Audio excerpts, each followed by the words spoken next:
પાડોશમાં રહેતા ડેવિસભાઈ અને એમના ઘરના મારા મમ્મી પપ્પા ઉપર આ ચોથી વાર હુમલો કર્યો છે। વારંવાર ઝઘડા કરે, હુમલા કરે છે અને હેરાન કરે છે। આ બાબતે અમે પોલીસ સ્ટેશનમાં ભાયાવદર ઘણીવાર પોલીસ ફરિયાદ કરેલી છે, પણ અમારી ફરિયાદ ક્યારેય લીધેલી નથી।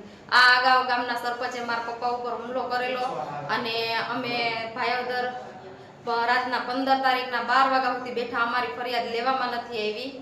પછી અમે રજીસ્ટર રેડી કર્યું, કોઈ લોકો અમારું ભાયાવદર પોલીસ સ્ટેશનથી અમારા તરફથી કોઈ ન્યાય અમને મળ્યો નથી। એને કારણે આજે મારા મમ્મી પપ્પા ઉપર જીવલેણ હુમલો કર્યો છે। અમારે છેલ્લે આ બાજુવાળા એક વર્ષથી ત્યાં માથાકૂટ હાલે છે। છેલ્લે અમે આજે અમારા ઘરવાળા નીકળ્યા ભાઈને, તો એ ભાઈઓ 3 જણિયું અને બીજા 2-3 જણા હતા, એને થઈને લાકડીના અને પાઇપને માર્યા છે ને માથામાં, અને અત્યારે સિરિયસ છે। અને અમે ઉપલેટા સારવાર લઈ અને અમને ભાયાવદર પેલા જુનાગઢ અમે જવાનું કીધું છે કે જુનાગઢ તમે વયા જાઓ, અને મને પણ હાથમાં લાકડી મારી છે અને મારો હાથ ઈજા થઈ ભાંગી ગયો છે। અને ભાયાવદરની પોલીસ આવી છે, પણ એ લોકો ફોટા પાડીને જતા રહ્યા છે।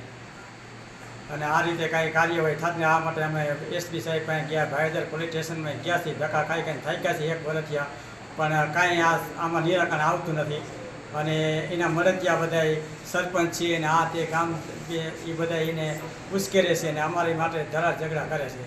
અને આમાં સરપંચને એકતરફી વાતાવરણ ઊભું કરી અને હુમલો એના દ્વારા થયો છે।